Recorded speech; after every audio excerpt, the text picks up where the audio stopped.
नमस्कार, मैं हूं आपके साथ मोनिका गुप्ता और आप देख रहे हैं अपना उत्तर प्रदेश। इस बुलेटिन में आपको दिखाएंगे उत्तर प्रदेश की तमाम अहम और बड़ी खबरें। सबसे ज्यादा आबादी वाला प्रदेश यूपी आज 73 साल का हो गया है।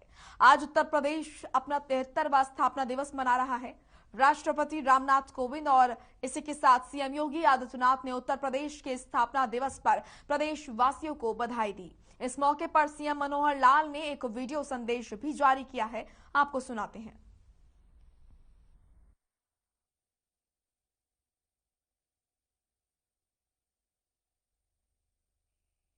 तिहत्तरवें उत्तर प्रदेश दिवस के अवसर पर उत्तर प्रदेश के 25 करोड़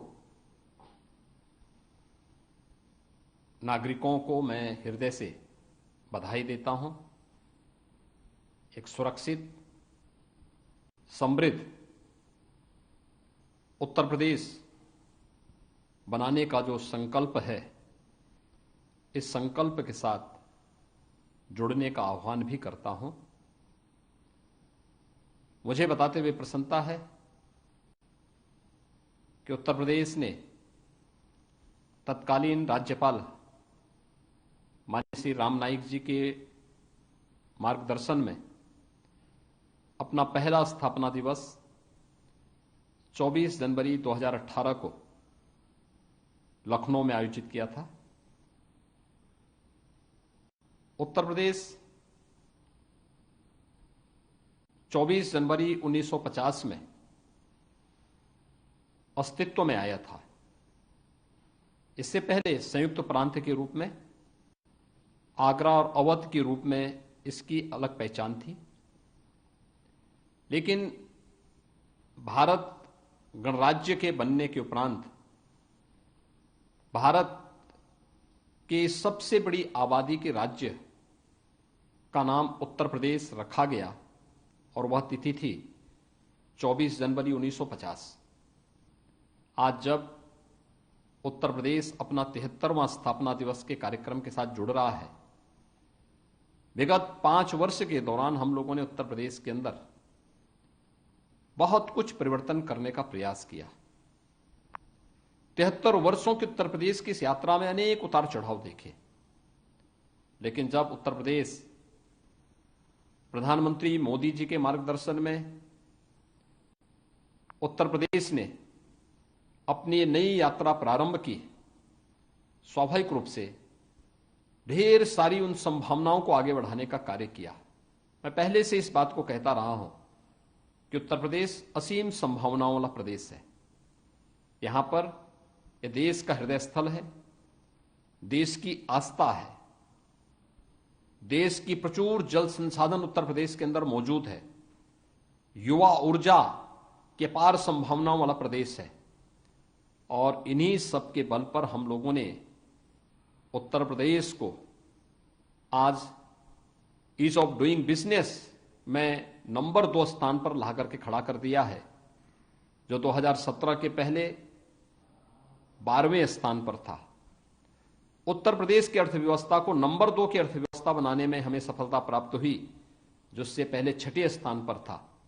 उत्तर प्रदेश आज देश के अंदर लगभग 50 ऐसी केंद्र सरकार की योजनाओं में अग्रणी भूमिका का निर्वहन कर रहा है। नंबर 1 या नंबर 2 स्थान पर है, जिन पर उत्तर प्रदेश का पहले कहीं कोई स्थान नहीं था। ये नए भारत का नया उत्तर प्रदेश है। इस अवसर पर एक समृद्ध उत्तर प्रदेश और सुरक्षित उत्तर प्रदेश के सपने को साकार करने और उत्तर प्रदेश को देश की नंबर 1 की अर्थव्यवस्था बनाने के लिए मैं उत्तर प्रदेश के सभी नागरिकों का आह्वान करूंगा कि वे इस अभियान का हिस्सा बनेंगे और अपने उत्तर प्रदेश को देश के अग्रणी राज्य के रूप में स्थापित करते हुए नंबर 1 की अर्थव्यवस्था बनाने में अपना योगदान दें। मैं आप सबको उत्तर प्रदेश दिवस के अवसर पर फिर से बधाई देता हूं, अपनी शुभकामनाएं देता हूं और देश के गणतंत्र दिवस की भी अग्रिम शुभकामनाएं देता हूं। तो वहीं राष्ट्रीय बालिका दिवस के मौके पर सीएम योगी ने ट्वीट कर बधाई और शुभकामनाएं दी। सीएम योगी ने ट्वीट कर लिखा कि राष्ट्रीय बालिका दिवस की सभी प्रदेशवासियों को हार्दिक बधाई और शुभकामनाएं। साथ ही लिखा कि बेटियों से संस्कृति और सभ्यताएं परिष्कृत होती हैं। इसके अलावा सीएम योगी ने लिखा कि बेटियों के सम्मान, शिक्षा, सुरक्षा और सशक्तिकरण के लिए हम सदैव प्रतिबद्ध हैं। राष्ट्रीय बालिका दिवस सीएम योगी ने इसकी शुभकामनाएं प्रदेशवासियों को दी और ये तस्वीरें आपके सामने ट्वीट की, जहां पर सीएम योगी आदित्यनाथ ने ट्वीट कर राष्ट्रीय बालिका दिवस के मौके पर देश और प्रदेशवासियों को शुभकामनाएं दी।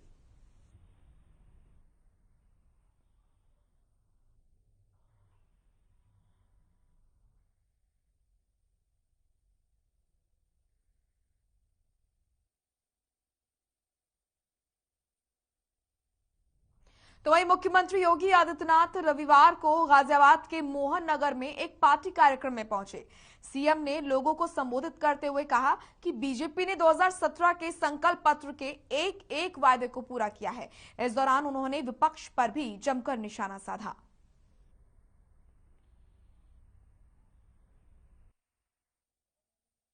बुलंदशहर में, मुजफ्फरनगर में, सहारनपुर में, लोनी में, मुरादाबाद में, अमरोहा में एक लंबी फिरस्त है। देखते जाइए किस प्रकार के लोगों को टिकट दे रहे हैं। यह उनकी सोच बताती है। आपने 2014 में, 2017 में, 2019 में भारतीय जनता पार्टी को अपना आशीर्वाद दिया, भारतीय जनता पार्टी के प्रत्याशियों को अपना आशीर्वाद दिया। बदले में विकास और सुशासन का मॉडल, राष्ट्रवाद का एक नया मॉडल भारतीय जनता पार्टी ने दिया। जो कहा सो करके दिखा दिया। हमने जो भी कहा सुरक्षा के मुद्दे पर, आस्था के मुद्दे पर, आखिर यहीं से तो कांवड़ यात्रा निकलती है। कांवड़ यात्रा को तो पिछली सरकारों ने रोक दिया था। हमारी सरकार ने कहा नहीं, रुकेगी नहीं, हम सुरक्षा भी देंगे और पुष्प वर्षा से सम्मान भी देंगे।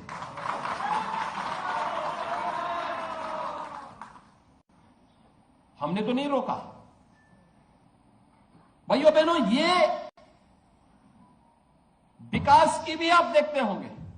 मुझे लगता है कोई महीना नहीं रहा होगा जब यहां के सांसद जनरल वीके सिंह जी, यहां के विधायक श्री सुनील शर्मा जी, जब यहां के विकास के मुद्दे को लेकर के हमारे सामने मेरे पास ना आते रहे हों, या भारत सरकार के माध्यम से विकास विभिन्न योजनाओं को लेकर के ना आते रहे हों।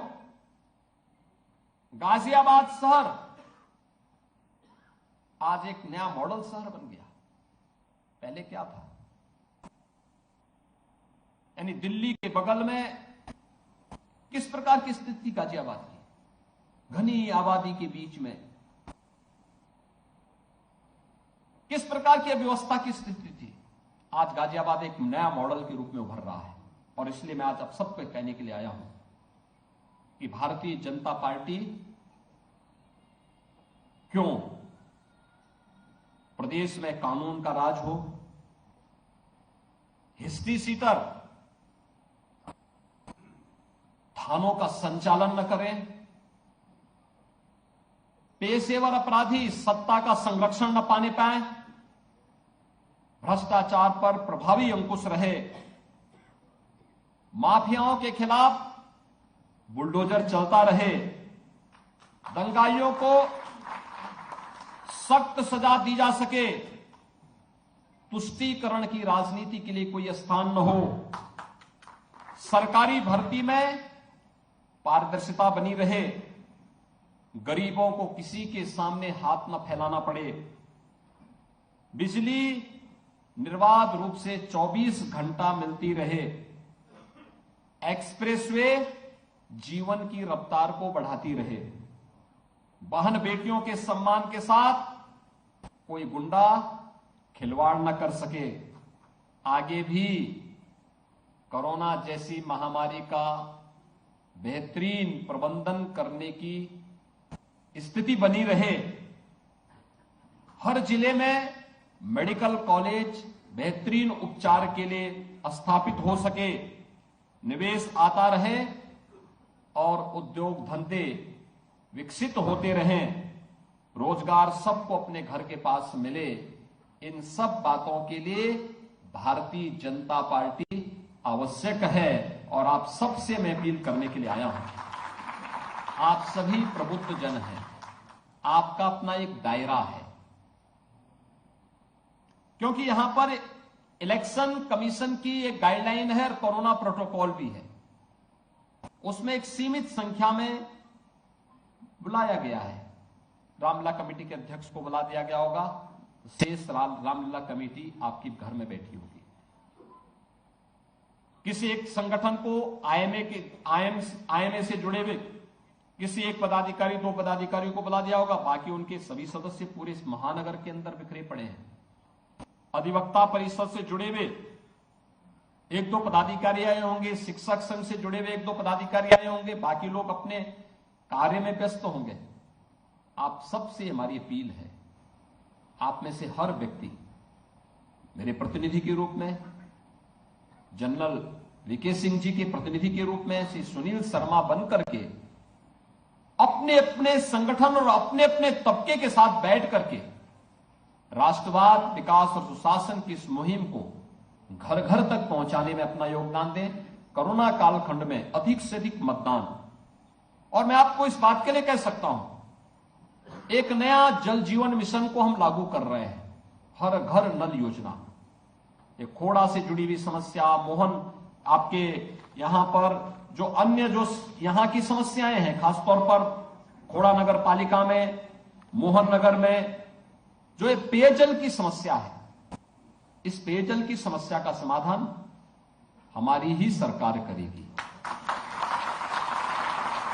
ये जल जीवन मिशन का हिस्सा बन चुका है। आप देख सकते हैं, हमने बुंदेलखंड की प्यास को बुझा दिया, वहां पर हर घर तक जल पहुंच चुका है। जिस बुंदेलखंड में पानी के लिए ट्रेन से पानी पहुंचाया जाता था, आज हमने पाइप से हर घर पानी पहुंचा दिया। बुंदेलखंड एक बहुत बड़ा एरिया है।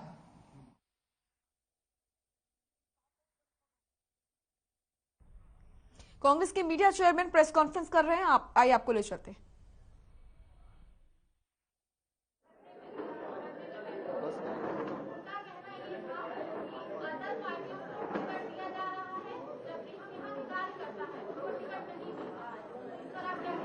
मैंने अभी बताया ना कि जिसको टिकट नहीं मिलता वो बहुत आगे जाता है, वो संतुष्ट है।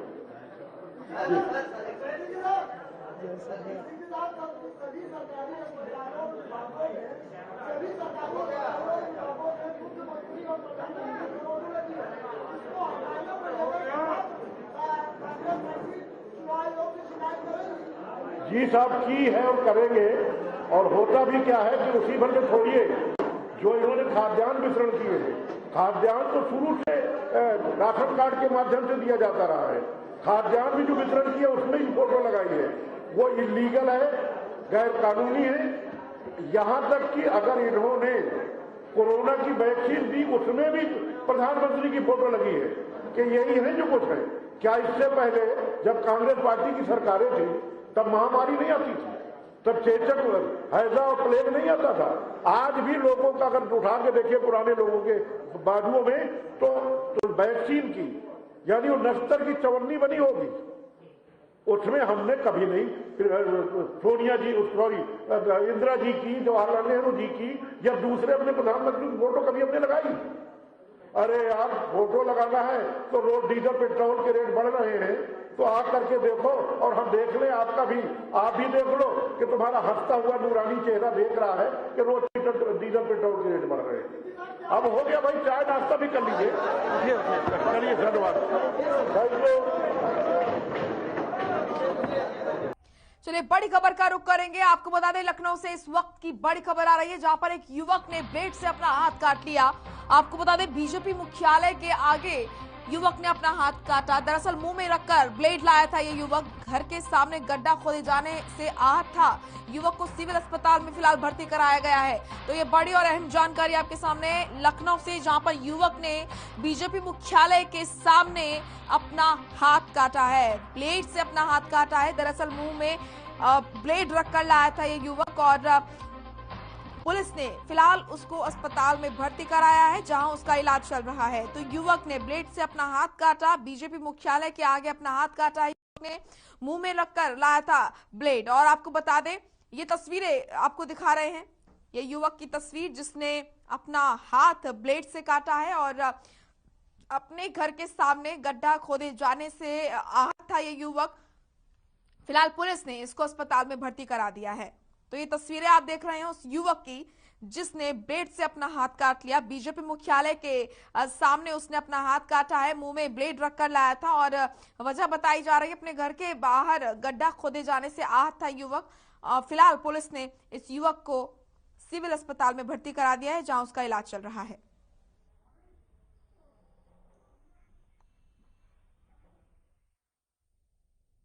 वहीं बिहार के पूर्व मुख्यमंत्री कर्पूरी ठाकुर जी की जयंती आज है। समाजवादी पार्टी के अध्यक्ष अखिलेश यादव ने ट्वीट कर कर्पूरी ठाकुर को श्रद्धांजलि दी। अखिलेश यादव ने ट्वीट कर लिखा, सामाजिक न्याय के योद्धा, सादगी की प्रतिमूर्ति, समाजवाद के पुरोधा और बिहार के पूर्व मुख्यमंत्री स्वर्गीय कर्पूरी ठाकुर जी की जयंती पर शत शत नमन। बिहार के पूर्व सीएम कर्पूरी ठाकुर की जयंती पर सपा अध्यक्ष अखिलेश यादव ने ये ट्वीट किया है जिसमें उन्होंने उन्हें याद किया और श्रद्धांजलि दी।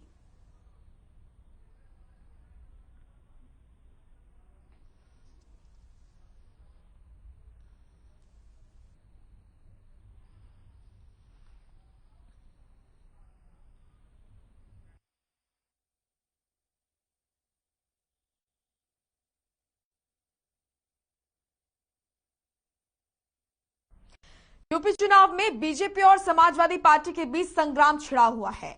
दरअसल समाजवादी पार्टी के अध्यक्ष अखिलेश यादव ने एक इंटरव्यू में बीजेपी पर आरोप लगाया था कि वो वोटों के खातिर ही पाकिस्तान को निशाना बनाती है, जबकि भारत का असली दुश्मन चीन है। वहीं अखिलेश के इस बयान पर बीजेपी के प्रवक्ता संबित पात्रा ने अखिलेश पर निशाना साधते हुए कहा, अखिलेश पाकिस्तान को दुश्मन नहीं मानते, ऐसे में उन्हें देश से अपने इस बयान पर माफी मांगनी चाहिए। और साथ ही कहा कि जो जिन्ना से करे प्यार वो पाक से कैसे करे इनकार।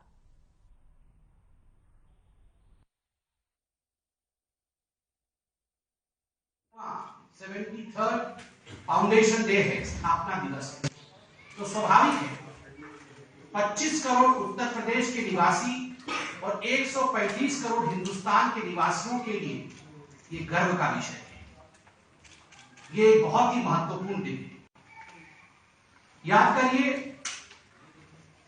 73 साल पहले इस प्रकार से एक बहुत ही आकांक्षा के साथ, एक एस्पिरेशन के साथ इस प्रदेश की स्थापना की गई। और जहां तक समाजवादी पार्टी का सवाल है, गुंडई एक्सप्रेसवे, रंगदारी एक्सप्रेसवे, दंगई एक्सप्रेसवे और माफिया एक्सप्रेसवे चुनना आपको, गंगा एक्सप्रेसवे और गुंडई एक्सप्रेसवे के बीच चुनना आपको है, पूर्वांचल एक्सप्रेसवे और रंगदारी एक्सप्रेसवे के बीच में चुनना आपको है, बुंदेलखंड एक्सप्रेसवे और दंगाई एक्सप्रेसवे के बीच में चुनना आपको है, गोरखपुर लिंकवे और माफिया एक्सप्रेसवे के बीच में। और उत्तर प्रदेश की 25 करोड़ जनता बुद्धिमान है, ज्ञानवान है, विद्वान है, चुनेगी तो वो ज्ञान को ही, चुनेगी तो वो विकास को। मैं आज अखिलेश जी से लखनऊ में बैठकर चंद सवाल पूछना चाहता हूं। अखिलेश जी, क्या कश्मीर के बंधु हमारे भाई नहीं? जिन कश्मीर के बंधुओं के ऊपर रोज पाकिस्तान की गोली चलती है, गोलाबारी होती है और निहत्थे लोग, निर्दोष लोग पाकिस्तान द्वारा भेजे गए आतंकवादियों द्वारा मारे जाते हैं, क्या उनका जीवन जीवन नहीं? मैं दुख के साथ कहना चाहूंगा कि आज सुबह मैंने एक महत्वपूर्ण अखबार में पूर्व मुख्यमंत्री समाजवादी पार्टी के नेता अखिलेश यादव जी का इंटरव्यू पढ़ा और मुझे तकलीफ हुई इस बात से कि अखिलेश यादव जी ने इंटरव्यू में कहा है, साक्षात्कार में कहा है कि पाकिस्तान भारत का असली दुश्मन नहीं है। अखिलेश यादव जी का कहना कि वो पाकिस्तान को भारत का असली दुश्मन नहीं मानते हैं और भारतीय जनता पार्टी केवल और केवल वोटों की राजनीति के कारण पाकिस्तान को दुश्मन मानती है। दुखद, चिंताजनक। नवनिर्वाचित मुख्यमंत्री योगी जी 2000 के पश्चात जिस प्रकार की राजनीति और विकास युक्त राजनीति उत्तर प्रदेश में रही, उत्तर प्रदेश आज गौरव का आभास करता। चलिए रुक करेंगे इस वक्त की बड़ी खबर का। आपको बता दें कि ये बड़ी खबर आ रही है गाजियाबाद से, तो बड़ी खबर का रुक करेंगे।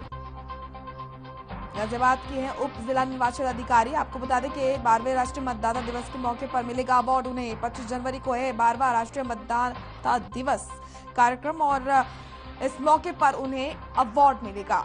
ऋतु सुहास को मिलेगा बेस्ट इलेक्टोरल प्रैक्टिस अवार्ड। इस वक्त की ये बड़ी और अहम खबर आपके सामने।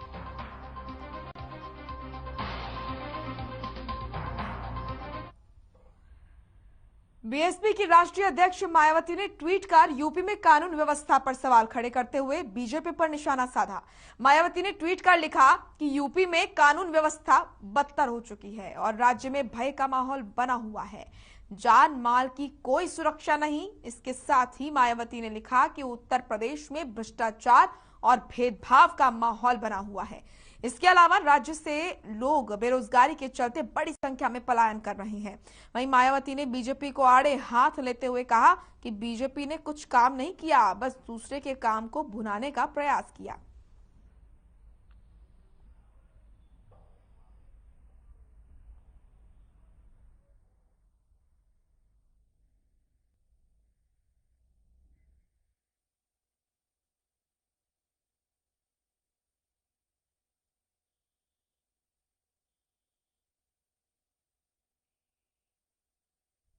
चलिए एक और बड़ी खबर का रुख करेंगे। लखनऊ से ये बड़ी खबर आ रही है। आपको बता दें 16 स्टेशनों पर लगे हैं वीडियो सर्विलांस। लखनऊ जंक्शन पर भी लगे सर्विलांस और यात्रियों की सुरक्षा के लिए ये सिस्टम लगाया गया। तो लखनऊ से बड़ी खबर, 16 स्टेशनों पर लगे हैं वीडियो सर्विलांस। लखनऊ जंक्शन पर भी ये वीडियो सर्विलांस लगा है। आपको बता दें कि यात्रियों की सुरक्षा के लिए ये फैसला लिया गया और वीडियो सर्विलांस लगाए गए। तो उस वक्त की ये बड़ी और अहम जानकारी आपके सामने। आपको बता दें कि यात्रियों की सुरक्षा को ध्यान में रखते हुए 16 स्टेशनों पर वीडियो सर्विलांस लगाए गए हैं। लखनऊ जंक्शन पर भी लगा वीडियो सर्विलांस।